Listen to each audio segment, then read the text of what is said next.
computer. Recording has been started. Now आगे बढ़ते हैं। तो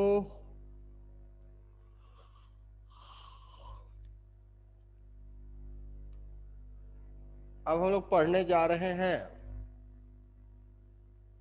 उसी से रिलेटेड कुछ बातें। तो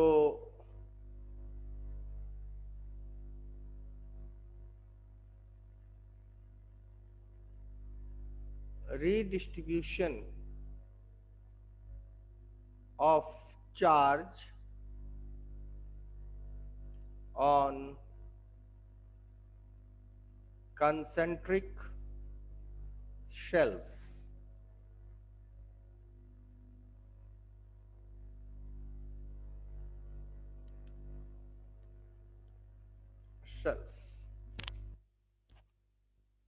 इसके बारे में समझ लेते हैं। तो माना कि हमारे पास कोई एक शेल है, चार्ज्ड सेल, और इस चार्ज सेल के ऊपर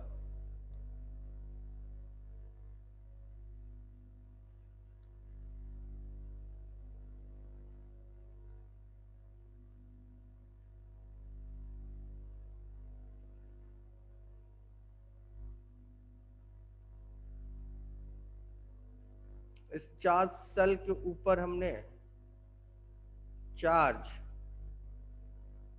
Q दे रखा है या Q1, और ये सेल कंडक्टिंग है, कंसेंट्रिक कंडक्टिंग सेल, यहां लिख देते हैं कंडक्टिंग। ठीक है। और यहां पे कोई दूसरा सेल रखा हुआ है,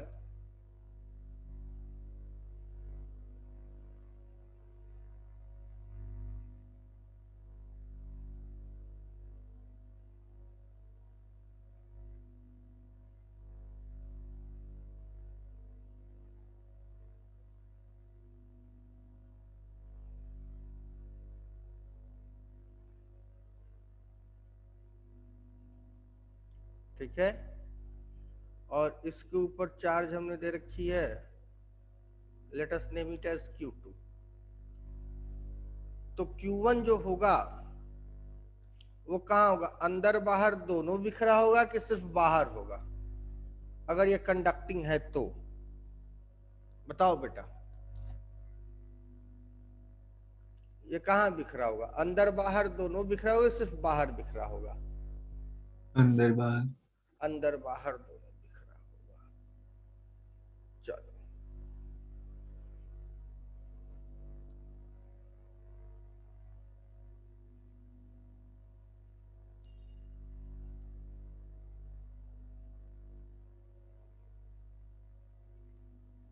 कुछ ऐसे कह रहे हो है बेटा?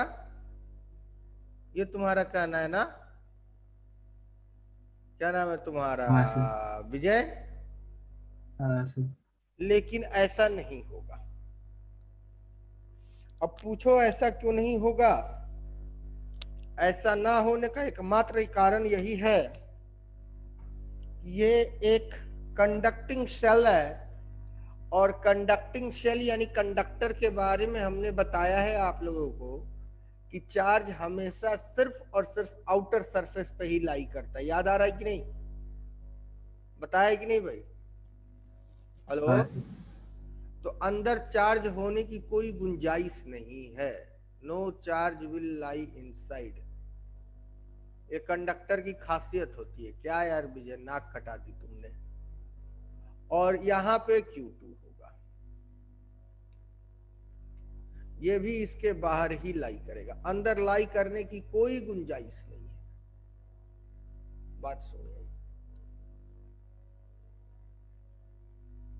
क्योंकि कंडक्टर के ऊपर चार्ज सिर्फ आउटर सरफेस पे होता है। शायद हमने लिखाया भी था पीछे, क्यों भाई दिव्या? लिखाया था कि नहीं? हाँ सर। हाँ। लेकिन जब इन्हीं को हम कुछ यूं रख दें कि both are concentric to each other, दोनों एक दूसरे के कंसेंट्रिक है, तो दोनों कंसेंट्रिक अगर हो गए तो मामला कुछ और हो जाएगा। और इनके मामला कुछ और होने का कारण क्या है? तो इनके मामला कुछ और होने का कारण सिर्फ और सिर्फ गॉस थ्योरम है और कंडक्टर की प्रॉपर्टी है।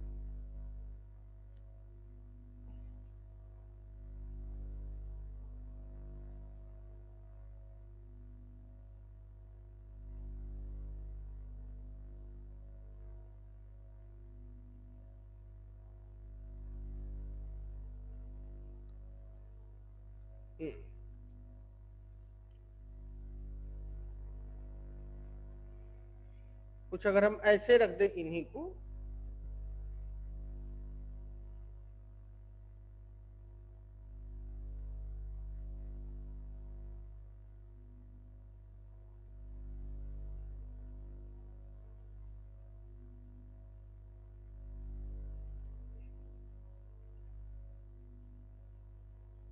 तो अब कैसे चार्ज डिस्ट्रीब्यूट होगा? अब चार्ज डिस्ट्रीब्यूट होने का जो नेचर होगा वो याद रखना कि बाहर वाले सरफेस पे Q1, बाहर वाले सरफेस पे Q1 और बाहर वाले स्फेयर पे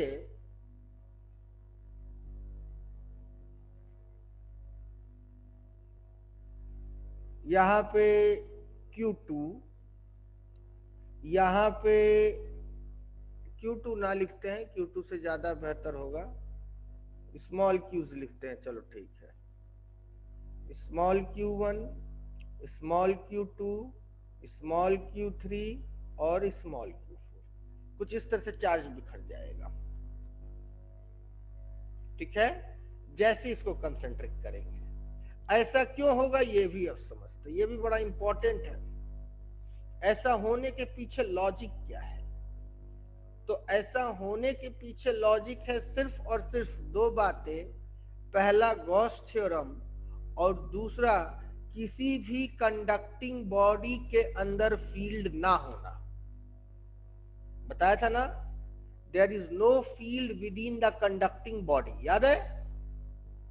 हेलो, ये बहुत इंपॉर्टेंट कॉन्सेप्ट है। अगर ना समझ में आए तो हमसे बात करो, लेकिन चुप ना रहना प्लीज, हम बार बार कह रहे हैं। Still I am saying that please don't keep mum. Discuss with me. हमसे बहस करो।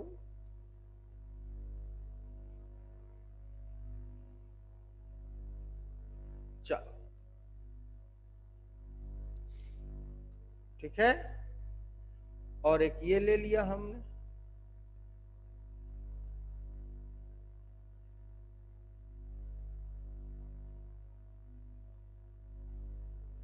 ये जो सफेद लकीर है ये बनाती है गॉसन सरफेस, ये सफेद लकीर बनाती है गॉसन सरफेस। ठीक है, तो यहां पे हमने जो पॉइंट ले रखा है, इस पॉइंट को नाम दे दिया 1 और इस पॉइंट को नाम दे दिया हमने 2। ठीक है, तो ध्यान से समझना, बस समझ गए, आंसर आ गया। इलेक्ट्रिक फील्ड एट 1 क्या होगा? इलेक्ट्रिक फील्ड एट 1 क्या होगा? जल्दी बोलो बेटा। इलेक्ट्रिक फील्ड एट 1 क्या होगा? इलेक्ट्रिक फील्ड एट 1 जीरो होगा, अनडाउटेडली जीरो होगा। क्यों जीरो होगा? क्योंकि ये जो पॉइंट 1 है lies within the metallic region of material. Material के मेटेलिक रीजन के अंदर 1 लाई कर रहा है, कहीं यहां पे 1 लाई कर रहा है। क्यों भाई? हेलो, समझ में आ रहा है कि नहीं? हाँ या ना में बोलो बेटा, बड़ा इंपॉर्टेंट कॉन्सेप्ट है, इसलिए हम तुम लोग से बुलवा रहे हैं। हेलो। हाँ हाँ सर। सर। हाँ, और अगर आपसे कोई पूछे कि इलेक्ट्रिक फील्ड एट पॉइंट 2 क्या होगा, तो इलेक्ट्रिक फील्ड एट पॉइंट 2 कहीं ये है, ये है, ये। तो पॉइंट 2 भी कहां लाई कर रहा है? पॉइंट 2 भी कहां लाई कर रहा है? ध्यान से देख के बताओ। Within metallic region. Within metallic region lie कर रहा है ना। मेटेलिक या कंडक्टिंग जो लिखना है लिख लेना, बल्कि कंडक्टिंग लिखना ज्यादा बेहतर होगा, कंडक्टिंग लिखना ज्यादा होगा।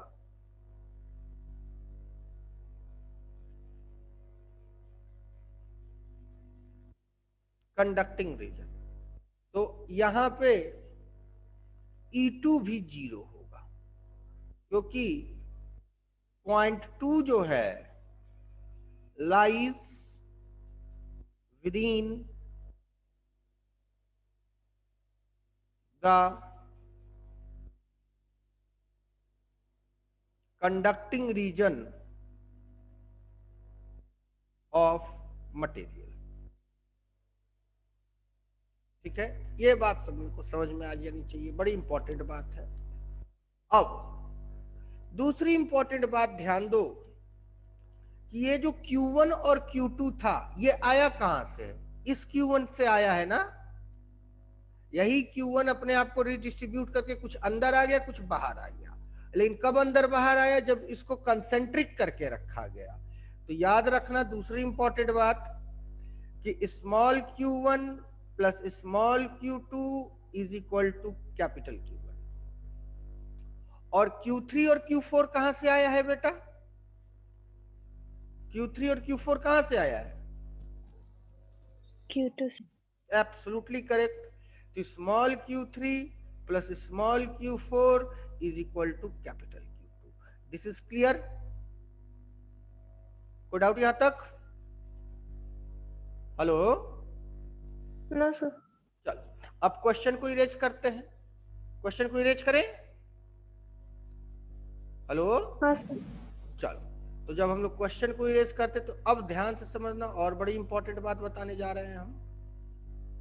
तो क्या कहता है कि अगर हम इसको गॉसन सरफेस मानते हैं, ये वाले रीजन को, इस वाले रीजन को गॉसन सरफेस मानते हैं, इस वाले रीजन को गॉसन सरफेस मानते हैं।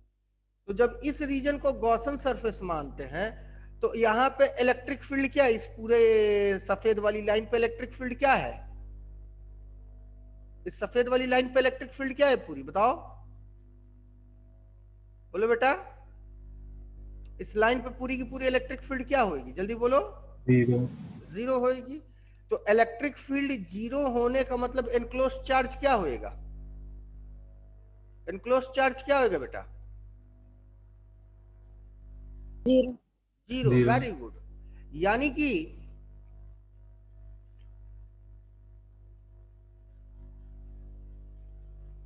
एट पॉइंट 1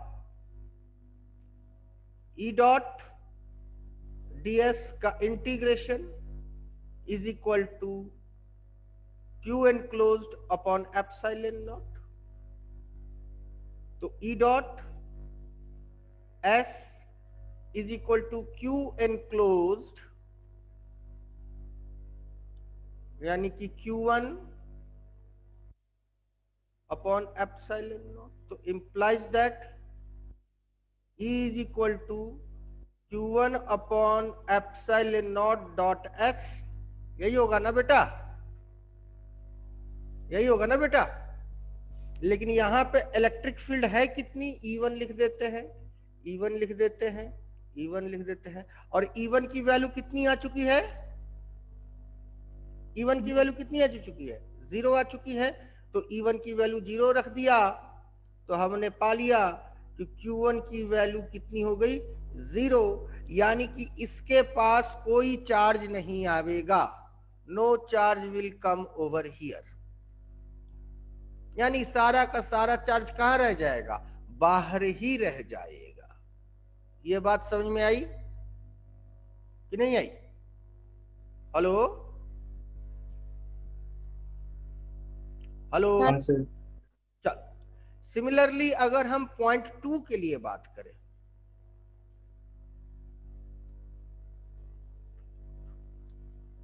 तो E2 डॉट ds का integration is equal to Q enclosed upon epsilon not. तो अगर हम इसके चार्ज एनक्लोज्ड की चर्चा करते हैं, इस वाले सर्कल के चार्ज एनक्लोज्ड की चर्चा करते हैं, तो इसके अंदर चार्ज एनक्लोज्ड कौन कौन है बेटा? 2, 3 और 1, यही है ना?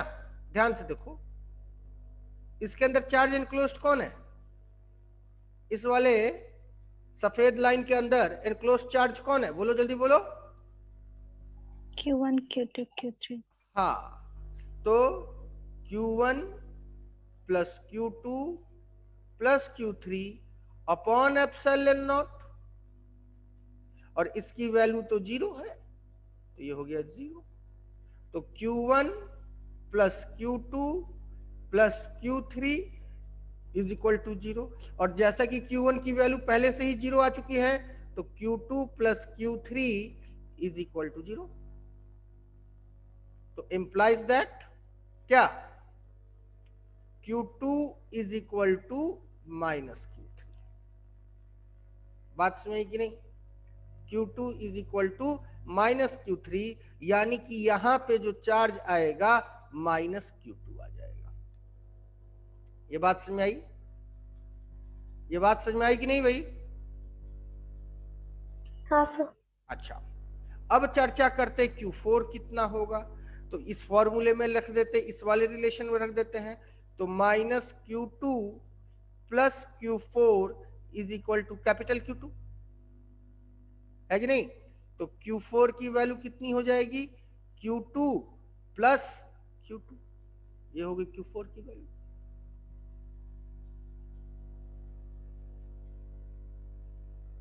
समझ में आई बात कि नहीं?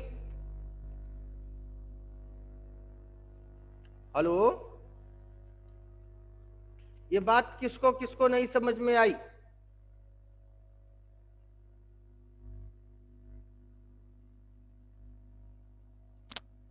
हम फिर से पूछ रहे हैं, ये बात किसको किसको नहीं समझ में आई? आर्या, समझ में आई बात तुमको? हाँ सर। आदित्य खांडेकर, आदित्य खांडेकर, नहीं जवाब दे रहे हो बेटा? खांडेकर, तुम्हारी आवाज नहीं आ पा रही। पातने, हाँ सर। पातने, समझ में आई बात कि नहीं?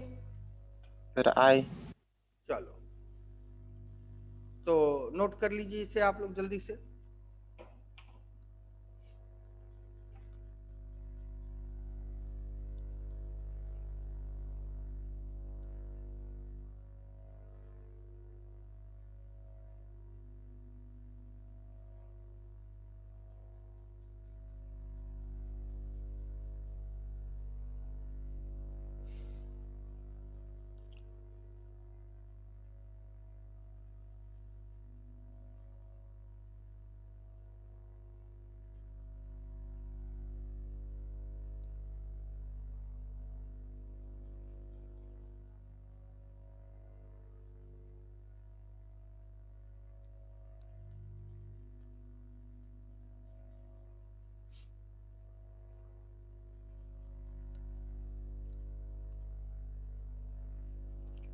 हो गया बेटा?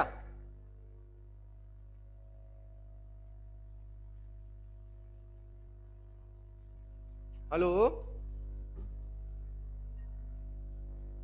हाँ सर।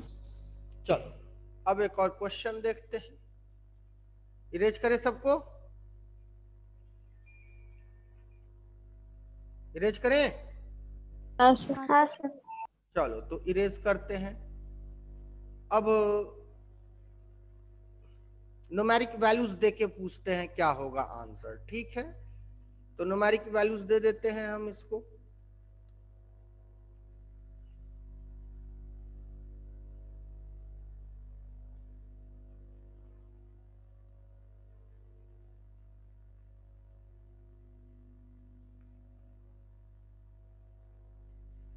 अच्छा, शर्त क्या होनी चाहिए कि both the cells must be conducting, तभी ये एप्लीकेबल है। अगर both the cells is not conducting तो ये एप्लीकेबल नहीं है।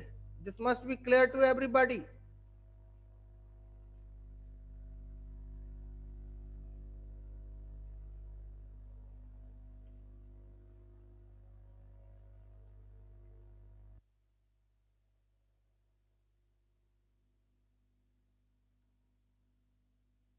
तो it is a conducting cell,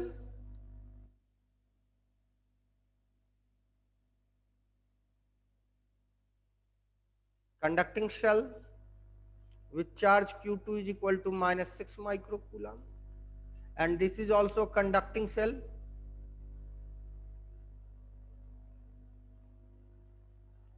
with charge q1 is equal to 2 microcoulomb, and both the cells are placed concentric to each other. Both the cells are placed concentric to each other. ठीक है? तो when both cells are placed concentric to each other, then find the question है, then find the charge on each surface of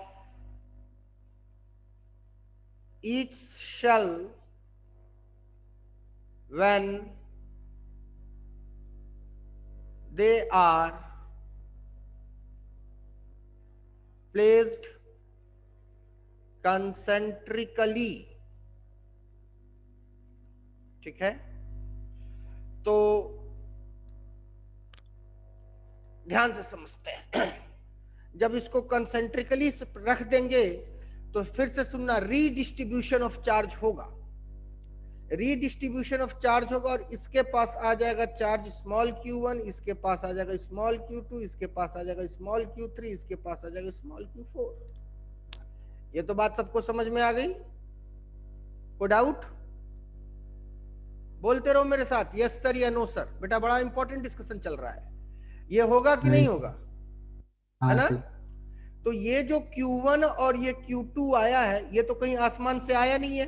ये कहां से आया है? किसका रीडिस्ट्रीब्यूशन हुआ है? Q1 और Q2 किसका रीडिस्ट्रीब्यूशन हुआ है? बोलो। कैपिटल Q1 का। दैट इज अब तो न्यूमेरिक वैल्यू दे दिया है ना, 2 किसका? माइक्रोकूलम। 2 माइक्रोकूलम का। Very good. और Q3 और Q4 ये भी कोई आसमान से चार्ज आया नहीं है। ये किसका रीडिस्ट्रीब्यूशन हुआ है? -6 माइक्रोकूलम का। ये तो बात यहां तक सब समझ में आ गई। अब अगर हम पॉइंट E1 की चर्चा करें, फिर से हम बोल दे रहे हैं E1 की, तो E1 पॉइंट जो है, पॉइंट E1 जो है वो उसकी वैल्यू 0 होगी। क्यों 0 होगी? क्योंकि E1 जो है, आप ध्यान से देखें, ये जो पॉइंट E1 है, ये E1 कहां लाई करता है? E1 कहां लाई करता है? इसको नाम दे देते 1। तो पॉइंट 1 जो है, पॉइंट 1 कहां लाई करता है बेटा? बोलो। अगर ये लोहे का स्फीयर होता तो यहां पे लोहा होता ना, कंडक्टिंग होता, तो point 1 lies on the within conducting conducting region. क्यों भाई? Conducting region. समझ में आ रही बात कि नहीं? तो हाँ, अगर हम इसको गॉसन सरफेस से मान लें तो E1s is equal to Q1 upon epsilon naught होगा, क्योंकि इसका इनक्लोज चार्ज तो Q1 ही है। बोल भाई, इसका इनक्लोज चार्ज तो Q1 ही है ना भाई, इसका 1 का। पॉइंट 1 से इनक्लोज करके कोई चार्ज देखा जाए तो समझ में आ रही बात कि नहीं? हाँ सर। तो E1 की वैल्यू है कितनी? E1 की वैल्यू कितनी है? 0। तो 0 इज इक्वल टू Q1, यानी कि यहाँ पे एक भी चार्ज नहीं आएगा। तो यहाँ पे एक भी चार्ज नहीं आएगा तो सारा चार्ज कहां चला गया? सारा चार्ज कहां चला गया बेटा? बाहर बाहर, और वो कितना हो गया 2 माइक्रो। यहां तक किसी को डाउट? यहां तक किसी को डाउट बेटा? No sir. सिमिलरली E2 की वैल्यू कितनी हो जाएगी? E2 ये पॉइंट है, इसकी वैल्यू कितनी हो जाएगी? इसकी भी 0 होगी। क्यों? क्योंकि जो मेरा पॉइंट 2 है लाइज विद इन कहां पे? Conducting region, lies within conducting region है। तो अगर इसको हम गॉसन सरफेस मान ले तो E2 dot S is equal to Q enclosed. तो इस सरफेस का एनक्लोज चार्ज कौन है बेटा? जल्दी बोलो, इस सरफेस का एनक्लोज चार्ज कौन है? बोल नहीं रहा है कोई। इस सरफेस का एनक्लोज चार्ज कौन है? इस वाले सरफेस का एनक्लोज चार्ज कौन है? बोलो। Q1 Q2 Q3 हाँ, Q1 plus Q2 plus Q3 upon epsilon not. अब चूंकि इसकी वैल्यू 0 आ चुकी है तो इसका मतलब Q1 plus Q2 plus Q3 is equal to 0। Q1 की वैल्यू कितनी आ चुकी है? 0। और Q2 की वैल्यू कितनी आ चुकी है मेरे पास? Q2 की वैल्यू कितनी आ चुकी है भाई? 2 micro. Plus Q3 is equal to 0। तो Q3 की वैल्यू कितनी आ गई बेटा? -2 माइक्रो। तो Q3 की वैल्यू आ गई कितनी? -2 माइक्रो कूलम। और ये -2 माइक्रो कूलम आया कहां से होगा? ये -2 माइक्रो कूलम कहां से आया? कहीं आसमान से तो आया नहीं। किसका हिस्सा है ये किसका हिस्सा है? बोलो। Q2 -6 का है ना बेटा? ये -6 के ही हिस्से में से इधर आया है। तो -6 में से -2 इधर आ गया तो इधर कितना बचा? -4। Very good, -4 micro coulomb. बात समझ में आई कि नहीं? एक तो दिव्या बोली थी, दिव्या के पीछे दूसरी लड़की कौन बोली थी? दिव्या के पीछे दूसरी लड़की कौन बोली थी? या तो प्रतीक्षा थी, या तो सिद्धि थी, और या तो निकिता थी, क्योंकि हम आवाज तो पहचान लिए। कौन थी? सर प्रतीक्षा। प्रतीक्षा थी। तो समझ में आई बात कि नहीं बेटा? सबको समझ हाँ में सर। आई बात? अच्छा, अब ध्यान से समझना। तो ये कितना लंबा चौड़ा प्रोसेस है ना? आंसर तो आ गया। तो रीडिस्ट्रीब्यूशन ऑफ चार्ज होगा। तो जब भी किसी कंडक्टिंग सेल्स को अगर आइसोलेट रखे, अलग अलग रखे, तो उसके अंदर वाले हिस्से पे कोई चार्ज नहीं होगा, याद रखना। सिर्फ और सिर्फ बाहर वाले हिस्से पे चार्ज होगा। लेकिन कब? जब आइसोलेट रखेंगे। लेकिन जब कंसेंट्रिकली रखेंगे तो अंदर बाहर दोनों तरफ चार्ज होगा। इस बात को ध्यान में रखते हुए कि कंडक्टिंग रीजन में कोई फील्ड नहीं होगा। बात समझ आई कि नहीं? Hello hello. हाँ सर। हाँ, तो इस बात को लिख देते हैं अगले पेज पे, नेक्स्ट पेज पे। तो हम लोग कैसे लिखेंगे? When conducting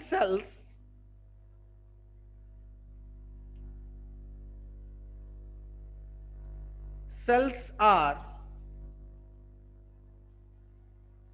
placed in isolation, then isolation का मतलब अकेला, then all the charge will lie at the outer surface of the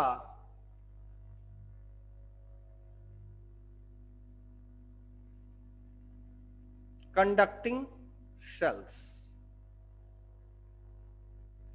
If cells are placed concentrically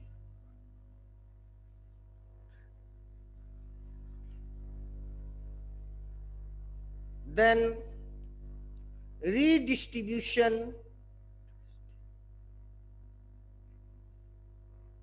of charge takes place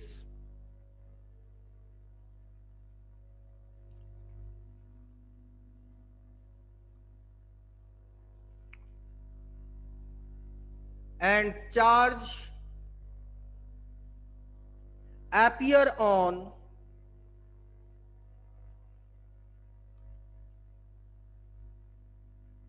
inner and outer surface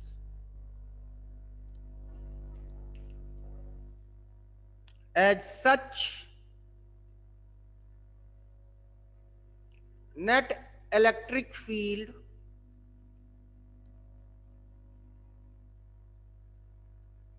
in metallic region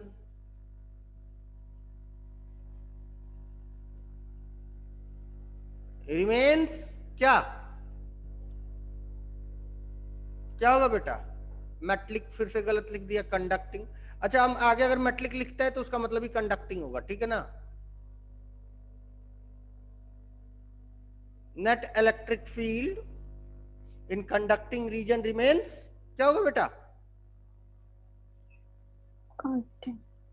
zero. Zero होगा ना?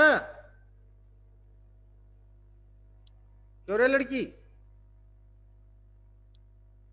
Hello? हाँ sir. तब zero. ठीक। अब देखो, इसको solve करने का एक शॉर्ट ट्रिक तुम लोग को याद करा देते हैं। याद रखना, अगर ये शॉर्ट ट्रिक याद रहा तो तुरंत हो जाएगा कोई भी क्वेश्चन। याद रखना, कोर सरफेस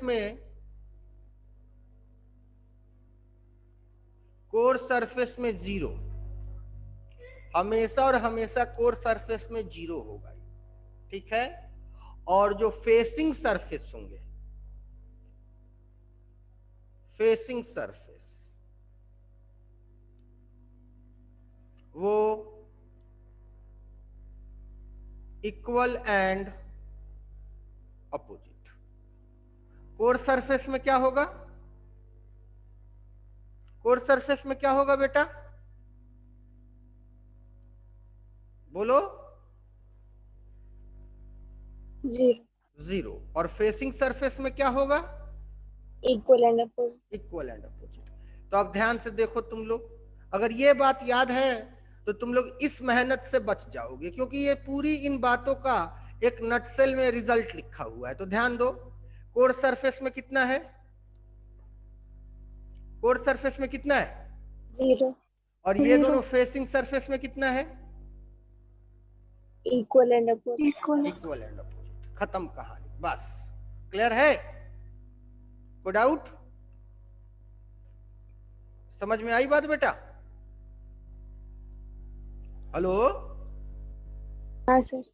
चलो, तो अगर तुमको ये चीज याद है कि कोर सरफेस में जीरो होगा, कोर सरफेस में जीरो होगा और फेसिंग सरफेस में इक्वल एंड अपोजिट होगा, तो तुमको ये पूरा लंबा चौड़ा प्रोसेस नहीं करना पड़ेगा। फायदा बस इतना ही है।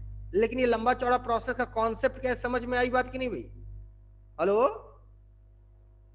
हेलो? हाँ सर। चलो, इरेज करें? इरेज करें बेटा? बोलो हाँ या ना? हाँ सर। चलो, अब एक और क्वेश्चन देखते हैं।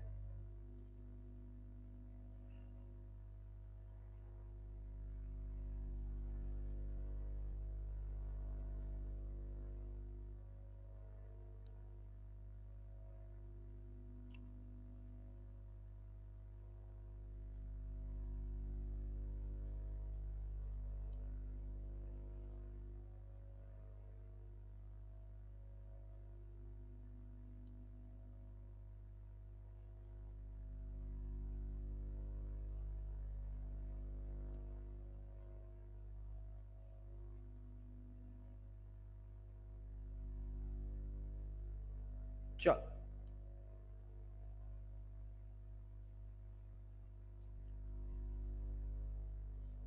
अब एक और शेल ले लेते हैं हम, तीसरा शेल भी ड्रॉ कर ही लेते हैं, क्या करना है। तो तीसरा शेल भी हम ड्रॉ कर लेते हैं भाई, ये हमने तीसरा शेल ड्रॉ कर लिया।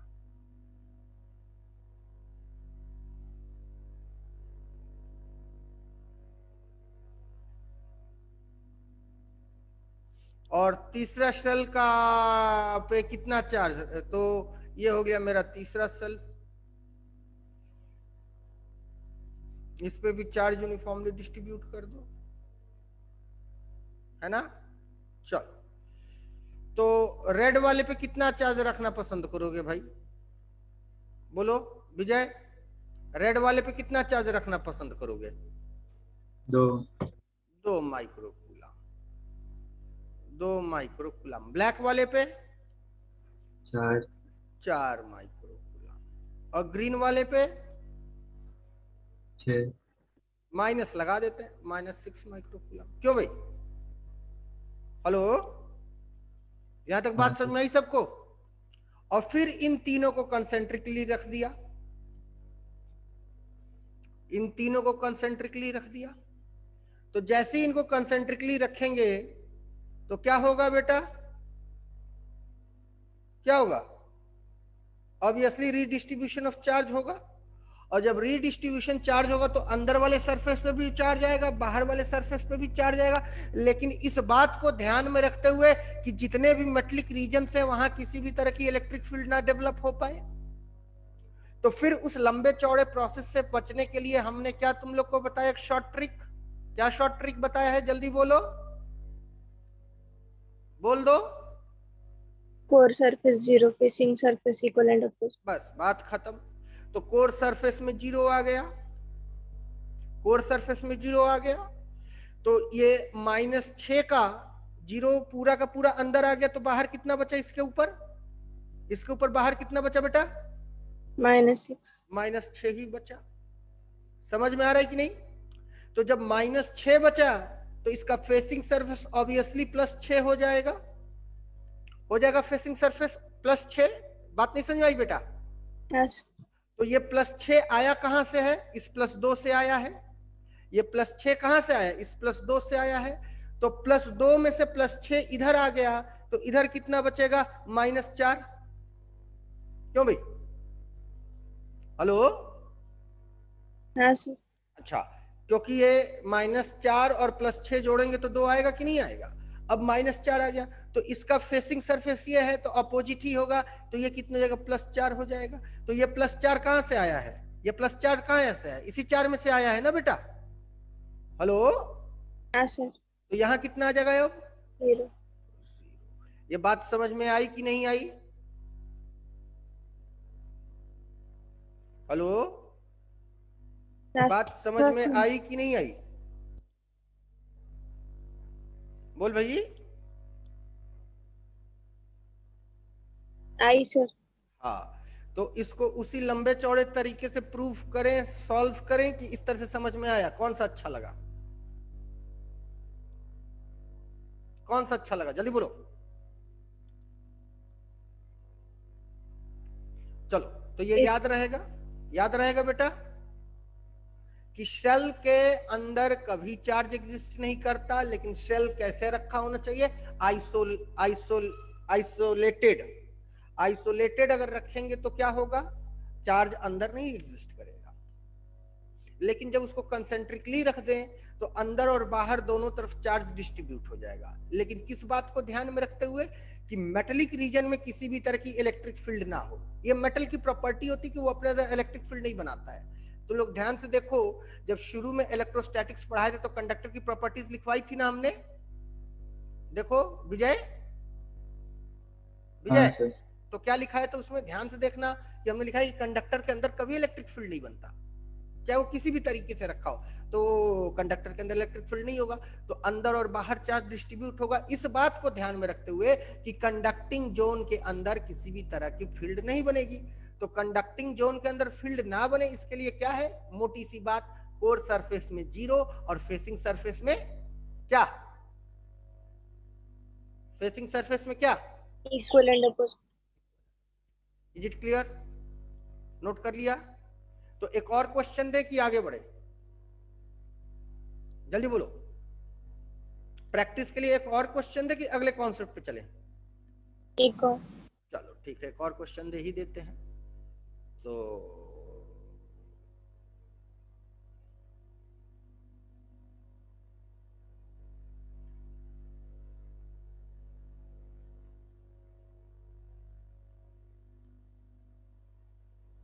एक और स्फीयर बना देते हैं, कोई फर्क नहीं पड़ता, चाहे तुम जितने मन उतने स्फीयर्स बनाओ, 125 स्फीयर्स बना दो, 18, 24, 40, 50, जितने मन उतने स्फीयर्स बना दो, इट हार्डली मैटर्स।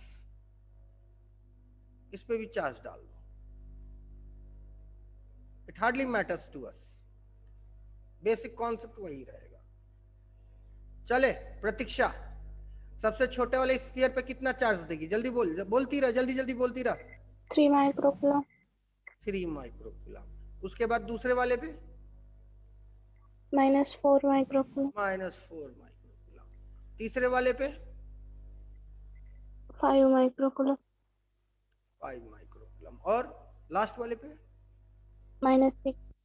-6 माइक्रोकूलम। ठीक, अब सबको कंसेंट्रिकली रख दी जाए, तो सबको कंसेंट्रिकली रख दी जाए तो कि यहाँ भी कंसेंट्रिक बना ही देते हैं। हाँ,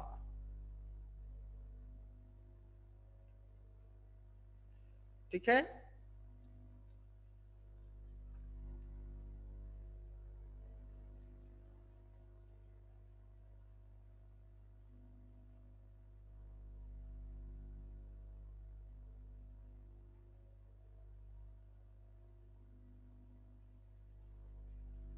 हाँ, अब बोलो क्या होगा?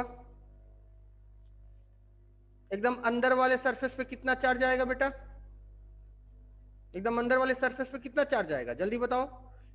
चलो सबको नाम भी दे देते हैं, small q1, small q2, small q3, small q4, small q5, small q6, small q7, small q8। लिखना बहुत मुश्किल है, थोड़ा सा साइज बड़ा कर लेते हैं।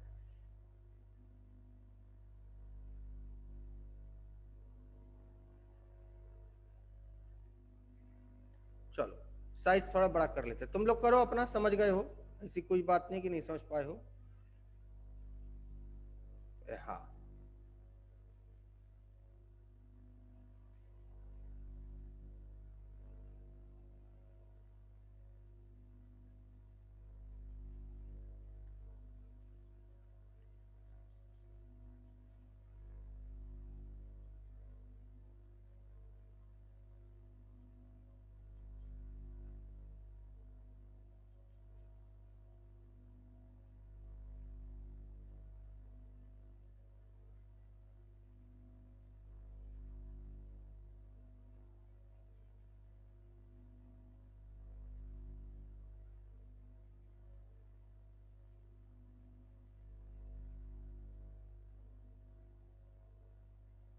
विजय हमको लिख के भेजा उसमें चैट में कि सर स्फीयर का साइज भी बड़ा हो जाता है क्या? यार विजय नाक कटा दिए यार, स्फीयर का साइज नहीं बड़ा होता, वो तो बस हमने फिगर समझ में आई इसलिए बड़ा बना दिया। विजय हाँ सर। ऐसा क्यों लिख के भेजे? तुमको कैसे लगा स्फीयर का साइज बड़ा हो जाता है? वो तो फिगर समझने के लिए हमने बड़ा बनाया, स्फीयर का साइज वाइज नहीं बड़ा होगा, ठीक है ना? हाँ सर। हाँ सर तो बोलो, तो गलत लिख क्यों रहे हो मेरे भाई? अरे सॉरी, पूछ क्यों रहे हो तब?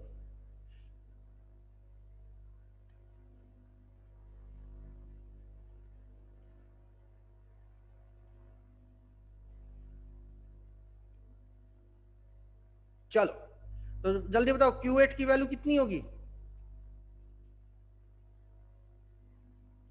Q8 की वैल्यू कितनी होगी बेटा?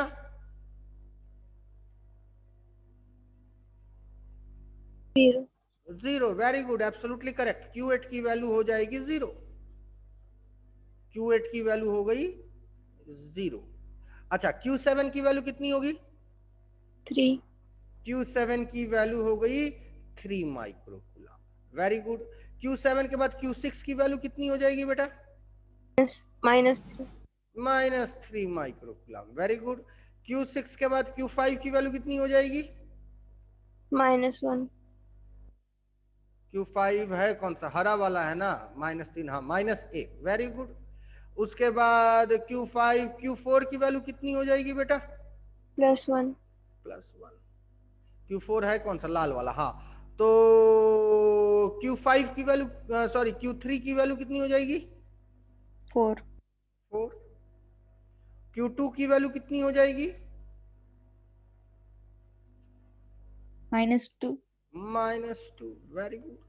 तो Q1 की वैल्यू कितनी हो जाएगी? Q2 -4 है। Q2 -4 है, हाँ Q2 -4 है। Very good. तो Q1 की वैल्यू कितनी हो जाएगी बेटा? -2। Very good. समझ में आई बात कि नहीं सबको भाई? सबको समझ में आई बात?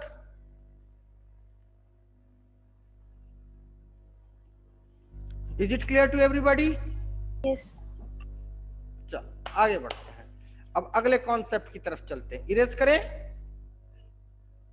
इरेज करें बेटा? चलो, हाँ अब ध्यान से समझना, ये कोई दो कंसेंट्रिक स्फीयर्स हैं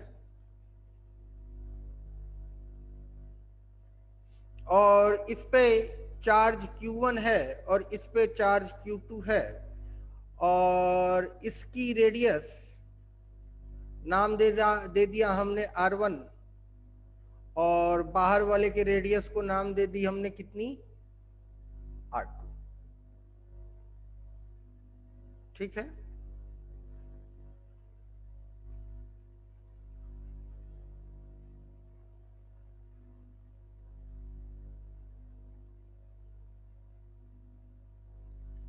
ओके बेटा, यहां तक कोई डाउट किसी को? हेलो हेलो, यहां तक No, किसी sir. को? अच्छा, अब इस पॉइंट को नाम हमने दे दिया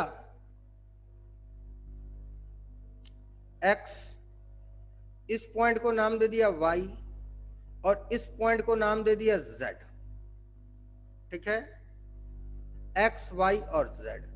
तो इलेक्ट्रिक फील्ड एट X क्या होगा, question number 1। Electric field at Y क्या होगा, क्वेश्चन नंबर 2। और इलेक्ट्रिक फील्ड एट Z क्या होगा, क्वेश्चन नंबर 3। ठीक है? तो बड़ा अच्छा क्वेश्चन है। तो जहां कहीं भी इलेक्ट्रिक फील्ड निकालनी हो वहां क्या बनाते हैं बेटा? जहां कहीं भी इलेक्ट्रिक फील्ड निकालनी हो वहां क्या बनाते हैं? Gaussian surface. Gaussian surface. तो पहले गॉसन सरफेस X को हमने बना दिया, X को गॉसन सरफेस बना दिया। तो जब हमने X को गॉसन सरफेस बना दिया तो X के लिए कंसेंट्रिक सॉरी एनक्लोज चार्ज कितना आ रहा है? X के लिए एनक्लोज चार्ज कितना आ रहा है? फिगर देखो, X के अंदर चार्ज एनक्लोज कितना है बेटा? 0. X के अंदर एनक्लोज चार्ज 0 है। तो जब एनक्लोज चार्ज 0 तो ये कितना फील्ड बनाएगा? 0. Absolutely correct. तो X के कारण किसी भी तरह की कोई इलेक्ट्रिक फील्ड नहीं बन पाएगी और इसका आंसर होगा 0। क्लियर है? अब Y की चर्चा कर लेते हैं। तो Y की चर्चा कर लेते तो एक Y के लिए गॉसन सरफेस बनाएंगे, एक Y के लिए गॉसन सरफेस बनाएंगे। क्लियर है? तो जब Y के लिए गॉसन सरफेस बना दिया हमने तो Y के लिए एनक्लोज चार्ज कितना आ रहा है बेटा? Y के लिए एनक्लोज चार्ज कितना आ रहा है? Q2. क्या बोला बेटा, हम नहीं सुन पाए, फिर से तेज बोलो थोड़ा। Q2. Q2। Very good. तो ये हो जाएगा कितना?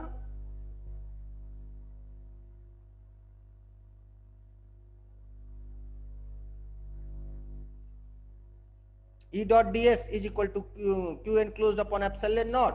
तो उस सारी चीजों को सॉल्व करने के बाद Q2 upon 4 pi epsilon not, और ये रेडियल डिस्टेंस इसकी कितनी हो गई, वाई स्क्वायर हो गई ना बेटा।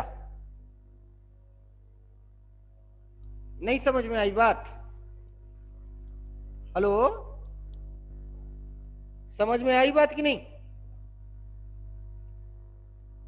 हेलो, हाँ सर। समझ में आ रही बात कि नहीं बेटा? अब उसी तरह z के हाँ लिए, सर।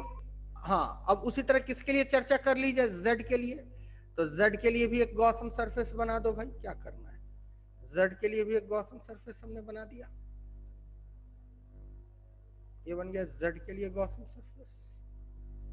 तो जब ये z के लिए गॉसन सरफेस बन गया तो z के अंदर एनक्लोज चार्ज कितना है बेटा? Q1 plus Q2। Q1 plus Q2, ठीक है। z के लिए एनक्लोज चार्ज हो गया Q1 प्लस Q2। तो जल्दी बोले दिव्या, क्या होगा एक्सप्रेशन? जल्दी बोल, मेरे ये डैश डैश बनाते बनाते आंसर बोल दे, जल्दी बोल। Q1 Q2 upon 4 pi epsilon z square। Absolutely correct.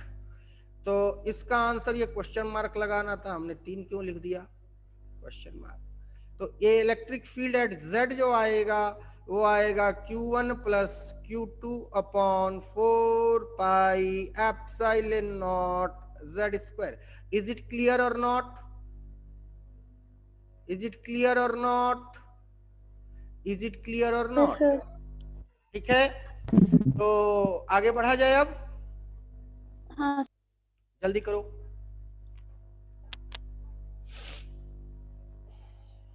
जल्दी नोट करो।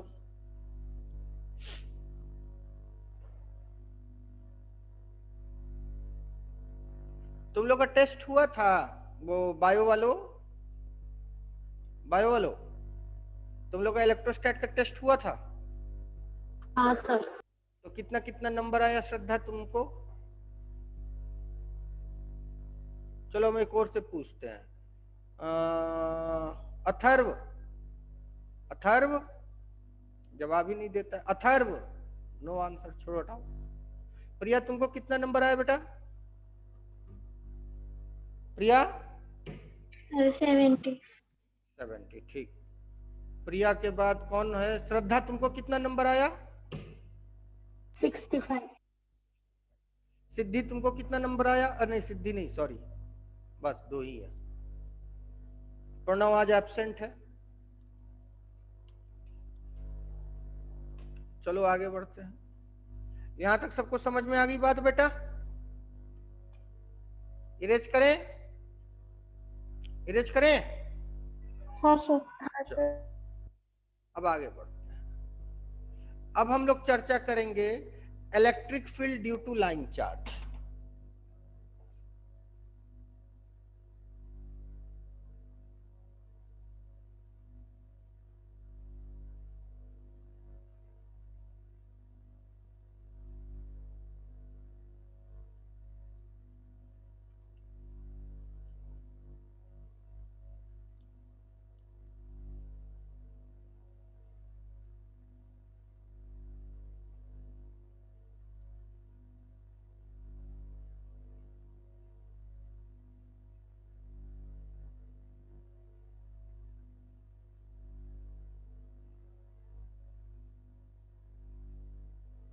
Electric field due to line charge of uniform distribution of infinite length.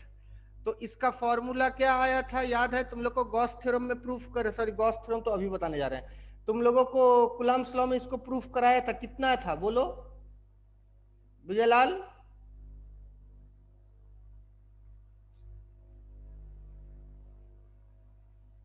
Vijaylal बोलो। यही हाल है, तुम लोग को पीछे भूल जाता, कम से कम नोटबुक खोल के देख लो क्या लिखा हुआ है। Electric field due to line charge of uniform distribution of infinite length, E की वैल्यू कितनी आई है? जल्दी बोलो।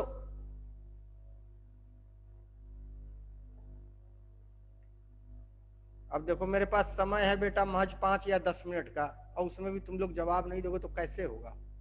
कितनी आई है बोलो? विजय, विजय सामंत हाँ सर। बोल कितना आया है आंसर? नोटबुक में देख के तो बोल दे कम से कम। विजय सावंत छोड़ो, विजय नहीं बोलेगा। प्रतीक्षा तू बोले, नोटबुक में देख कितना आया था आंसर।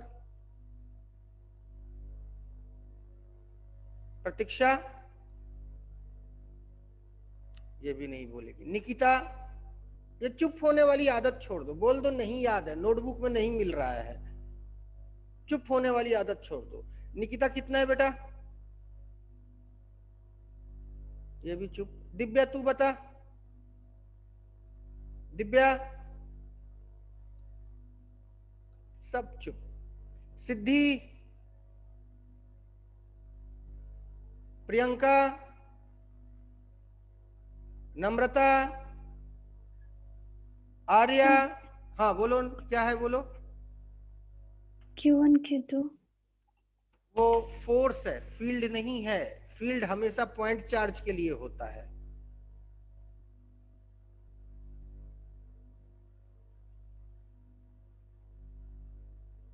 ये होगा, देखो देखो, है कि नहीं? हाँ सर। वो Q1 Q2 जब तुम कर दोगे तो बेटा वो फोर्स हो जाएगा। कितनी बार बोला है? अब Q2 की वैल्यू 1 कूलम अगर रख दोगे तो वो क्या हो जाएगा? लाइन, सॉरी, वो क्या हो जाएगा, क्या बोलते हैं, पॉइंट चार्ज। फील्ड हो जाएगा, है ना? फील्ड और फोर्स में फर्क है। विजय मिला कि नहीं मिला? हाँ सर। तो मुंह क्यों नहीं खोल रहे थे? दिव्या, हाँ सर। मिला कि नहीं? हाँ सर। तो मुंह क्यों नहीं खुल रहा था? और ये इधर इनफाइनाइट की तरफ जा रहा है और इधर भी इनफाइनाइट की तरफ जा रहा है। ठीक है? अब तो इस पे गॉसन सरफेस कैसा बनेगा पहले ये बताओ। तो अगर कोई गॉसन सरफेस चाहे जैसा भी बने, पहले इसका इलेक्ट्रिक फील्ड लाइंस कैसा बनेगा ये समझते हैं। तो इसका इलेक्ट्रिक फील्ड लाइंस कैसा बनना चाहिए पहले ये समझते हैं। ये बड़ा इंपॉर्टेंट कॉन्सेप्ट है। पॉइंट चार्ज का तो इलेक्ट्रिक फील्ड लाइंस रेडियल बनता था, स्फेरिकल चार्ज का भी इलेक्ट्रिक फील्ड लाइंस रेडियल बनता था, याद है ना? स्फेरिकल चार्ज का इलेक्ट्रिक फील्ड लाइंस रेडियल बनता था, पॉइंट चार्ज का इलेक्ट्रिक फील्ड रेडियल बनता था। लाइन चार्ज का इलेक्ट्रिक फील्ड लाइंस कैसा बनेगा? तो ये भी रेडियल बनेगा, लेकिन ये रेडिकल 3 डायमेंशन नहीं होगा, ये रेडियल 2 डायमेंशन होगा। This is very important to note. इसकी इलेक्ट्रिक फील्ड लाइंस जो होंगी वो रेडियल 2 डायमेंशन बनेगी, कुछ यूं।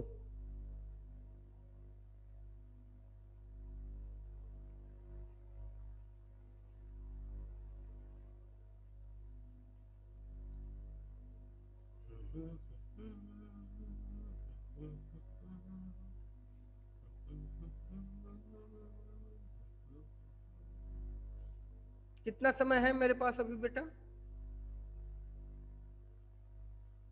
How much time I have? 4 minute.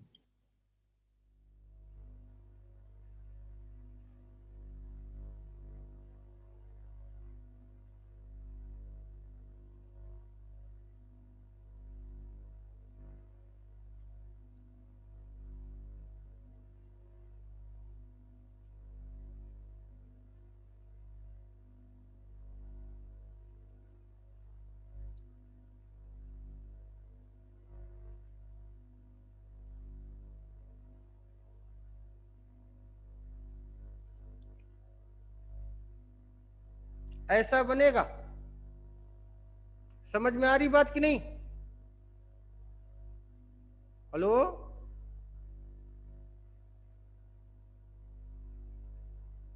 समझ में आ रही बात कि नहीं बेटा? कैसा बनेगा?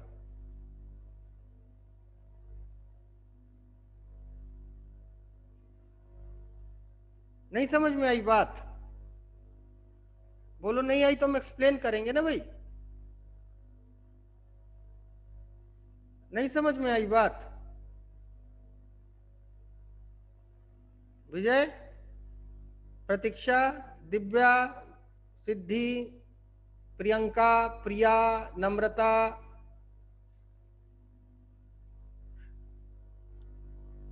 समझ में आई बात कि नहीं? हाँ सर। इलेक्ट्रिक फील्ड लाइंस कैसी बनेंगी? रेडियल तो बनेंगी लेकिन सर्कुलर बनेंगी, ना कि स्फेरिकल बनेंगी। अगर इसको तुम लोग प्रैक्टिकली समझना चाहो तो ऐसे समझ सकते हो कि कोई डंडा है, कोई लकड़ी है, और उस लकड़ी से जो है, कोई एक लकड़ी है, कोई एक लकड़ी है और उस लकड़ी से कांटे निकले हुए हैं, तो कांटे कुछ यूं निकलेंगे ना बेटा, ऐसे ऐसे। समझ में आई बात कि नहीं? हेलो हेलो, हाँ सर। अब समझ में आया कि नहीं? ऐसी इलेक्ट्रिक फील्ड लाइंस इसकी बनेंगी कांटों की तरह, एक डंडे से जैसे कांटा निकलता है। क्लियर है कि नहीं? विजयलाल, अथर्व, आदित्य, खांडेकर, ऐसी इलेक्ट्रिक फील्ड लाइंस बनेंगी कांटे की तरफ, चारों तरफ। समझ में आई बात कि नहीं? हेलो, हाँ सर। हाँ, तो कुछ इस तरह की इलेक्ट्रिक फील्ड लाइंस बनेंगी। ये क्लियर हो गया सबको? और हर पॉइंट पे बनेंगी, सिर्फ एक ही जगह नहीं, हर पॉइंट पे इलेक्ट्रिक फील्ड लाइंस कुछ ऐसी ही बनेंगी, रेडियली सर्कुलर, कुछ ऐसे रेडियली सर्कुलर, कुछ हर पॉइंट पे। क्लियर है? समझ में आई बात? तो जरा तुम लोग खुद दिमाग लगा के बताओ कि इसका गॉसन सरफेस कैसा हो सकता है, इसका गॉसन सरफेस कैसा हो सकता है, खुद दिमाग लगा के बताओ।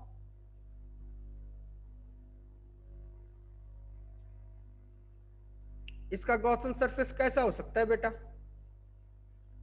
सर्कुलर। ना ना ना ना ना, थोड़ा सा और दिमाग लगाओ, दिमाग लगाओ, इंजीनियरों वाला, डॉक्टरों वाला।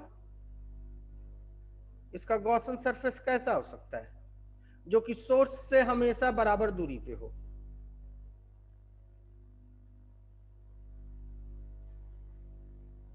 कैसा हो सकता है इसका गॉसन सरफेस? दिमाग लगा के जल्दी बोलो। नहीं दिमाग काम कर रहा है क्या? विजय,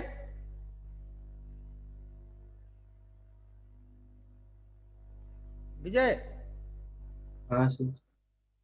आदित्य खांडेकर, इसका गॉसन सरफेस कैसा बनेगा? थोड़ा सा दिमाग लगाओ, दिमाग काम कर जाएगा। थोड़ा ही लगाना है, ज्यादा नहीं लगाना है।